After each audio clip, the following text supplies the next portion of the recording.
Before I go into telling you guys about my 100 miler at Jackpot a couple weeks ago, I think it's necessary to give you a little bit of background on how I even got to that start line. So if you were there at Jackpot, you probably saw my blind runner shirt hanging off of my tent.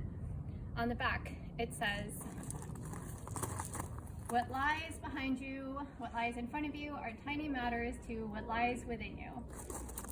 On the other side of our little canopy tent area also hung my Achilles shirt. So this chapter of my running journey started when I got a phone call from a guy named John who was looking to start the local chapter of Achilles Las Vegas. I always had this bucket list dream to one day run a marathon. I remember back in middle school I used to walk laps around the track because it was too dangerous for me to play ball sports. Volleyball would hit me in the face. I would just run back and forth while we were playing football, not really knowing what to do. And don't even get me started on trying to swing the bat and hit the ball when we were playing softball. So as I walked laps around the track, I thought, wow, this is easy. I could just go and go and go. And here I am today, going and going and going. In the summer of 2018, at the National Convention of the National Federation of the Blind, Jason Morrell gave a presentation about how he, as a blind guy, ran across the United States.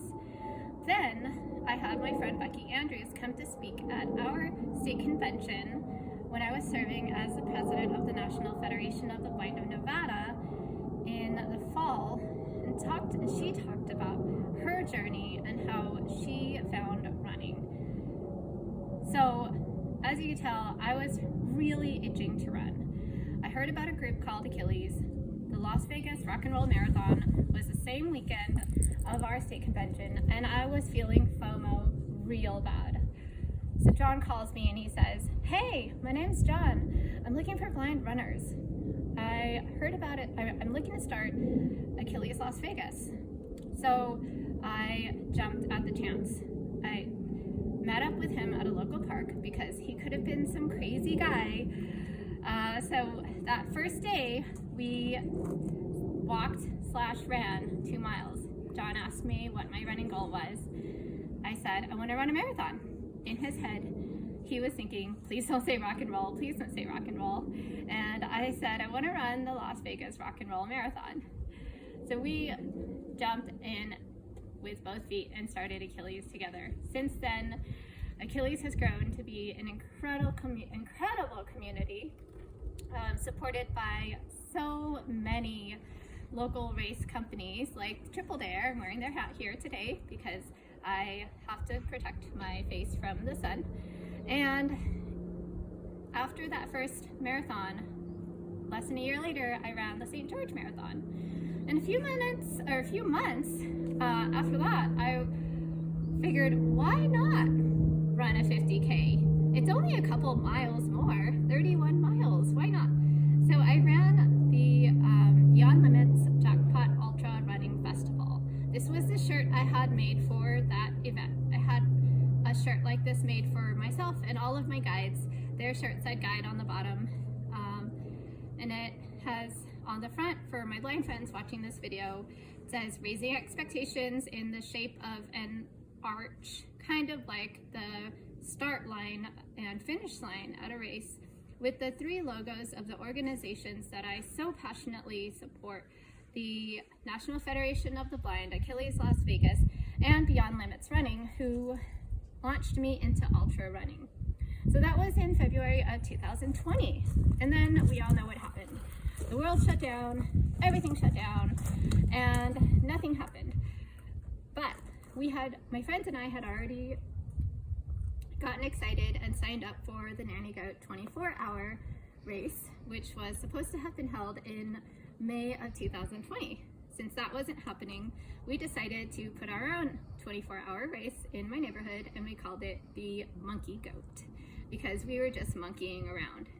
We had a ton of fun eating, drinking, partying, and finished 54 miles in 24 hours. When Jackpot opened up again for registration for the next year, I thought, wow, I did 54 miles in 24 hours.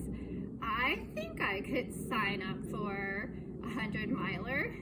They happen to open up a 72-hour race, so yeah, I could do 100 miles in 72 hours, easy. But of course, that got postponed again because of all the COVID restrictions. And so my friends and I decided, why not? We're trained, we're ready, let's do our 100-miler. So we did it anyway. In February of 2021, we called it our Jackpot 100. We came together, we ran laps around my neighborhood, and that was my first unofficial 100. I say unofficial because big races like the Badwater 135 don't count it because it wasn't an actual race. Later, in April of 2021, I actually did get to participate in the Beyond Limits Running Jackpot Ultra Running Festival 72-hour event, and I finished 115 miles. The next year, I signed up for the 72-hour event again and completed my longest distance of 150 miles in 72 hours. Then I was really, really itching to go beyond just running a short loop ultra in a local park. I wanted to run the Badwater 135. It's a road race. It's in my most absolute favorite place in the world, Death Valley. In order to do this, I have to have a number of 100 milers under my belt. So I signed up for Jackpot again because it's the local race here. I can easily get guides, but I wasn't prepared. I did not finish last year at the Jackpot in 2023, and it was really humbling. It was really grounding for me to be kicked off my pedestal because I was feeling so badass. I was already planning on running 3 100-milers in a year. The following year, I was going to apply for Badwater, but I needed that reframing. I needed to get back and regroup and reprioritize and make running fun again instead of having all these big goals that I was shooting towards and going after, because what if I did get those goals, and what if I did get to run Badwater right away? Then what? So this last Jackpot, I came back stronger, healthier, more prepared, and I did it. I started at 8 o'clock in the morning on Friday, February 16th, and 29 hours and 39 minutes and 11 seconds later, I crossed the finish line, holding the hand of my husband, who just so happened to be scheduled to be my guide during that 3-hour segment at this last Jackpot Ultras. So next video, I will tell you all about that race.